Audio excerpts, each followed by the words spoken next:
last time when we spoke, a lot of service providers were beginning to embark on the journey to virtualization and thence to the cloud. Things haven't gone quite as I think most people in the industry expected they were going to go with that journey. How does Oracle see its telecom customers progressing on that path at the moment?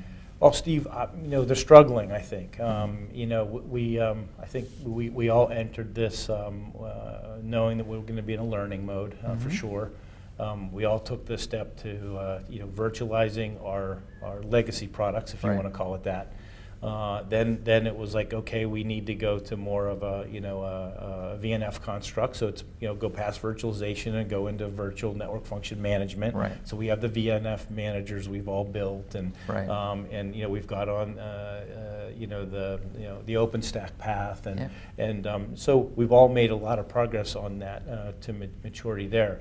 I think the place we're all running into trouble is how do you orchestrate all of this stuff? Right. And that's the piece where I think we're all struggling. Oracle has not taken a lot of steps to move down that orchestration path. Right. I know you'd think, oh, an OSS vendor, you should be right in the middle of that. Yeah. And early on, I just said, I tried it. Yeah. We actually did put an effort. We actually have a couple deployments out there right now. Some of the use cases in SD-WAN kind of use cases. But we've decided that that's not your business. No, NAP's kind of the path that the industry's picked. And right. How do you ensure the interoperability, say, between your applications running as a VNF and the NFVIs which are out there? Do you are you able to stand up and vouchsafe to a customer, hey, that's going to work with that, and that's going to work with that. You don't have to worry about this. That's Absolutely. A partner. Yeah, I think what we've done is we've put the APIs in place and allowed those platform interfaces. They're not an issue. We run on all the virtual machines. We've run on different kind of hardware, and it's kind of masked by the virtual machines anyway. I mean, I remember 3 years ago. You remember the conversation in detail. I mean, you look at the website, and you have the right level of diversification, but it's not scattershot. There's nobody's throwing ideas against the wall. It all fits together, as I keep on saying, as part of this next generation communication strategy. Choose the points that you're going to be really strong at, which I think Oracle's done an exceptional job at. Are there any areas where you feel like you need to beef things up over the next couple of years? Well, I can tell you that our a real area of focus is on helping companies or customers transition into this to being digital service providers. Right. Even the service providers, enterprises both. Right. And so we're focusing on two areas there. One is taking the CX infrastructure and applications that we have, which are really getting robust now, from Service Cloud to Sales Cloud to CPQ Cloud. Marketing Cloud, really nice suite of applications.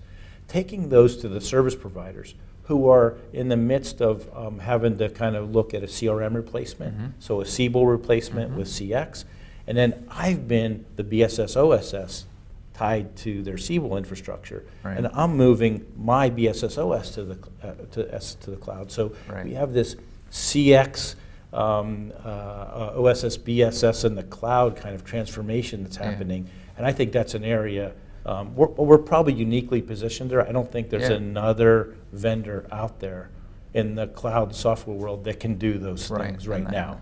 There's piece parts, and they all come together in partnership. But one company doing it on their own, that's one area.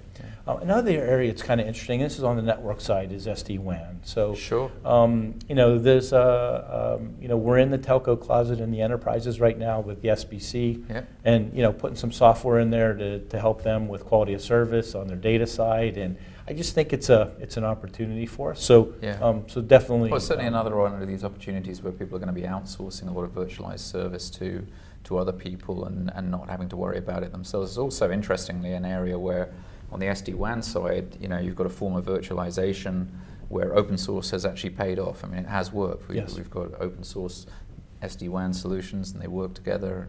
You get into the network functions virtualization, just turned out to be a different universe, didn't it? It was, so complicated, and we needed like one voice really to speak as one voice as an industry, and that hasn't happened. Doesn't mean it's not going to happen. I think it's starting to come together, but we're not there.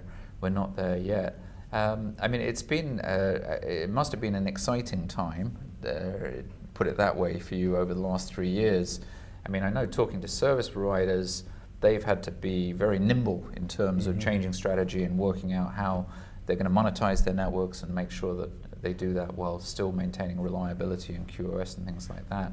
Must have been challenging for you personally as well to keep track of everything which is going on and make sure you're in the right place ahead of those needs. Has it? It has. Yeah. And I think it was, when to time your cloud investments, because remember, I'm taking a parallel Absolutely. path. And what type of cloud investment? Public, private, hybrid? Exactly. Yeah. And so the good news is I can tap into a lot of Oracle technology that I don't have to build. Right. It's very, very nice to have that. Right. There's a $5.5 billion of R&D going on in this company, and I get to tap into some of that. So a lot of companies don't have that resource, so that's good.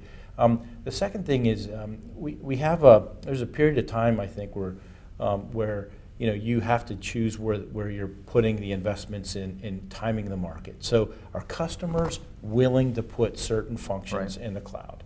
For Good sure. stuff, Doug. Great Thank to you. see you. Thank you nice so to see much. you, Steve.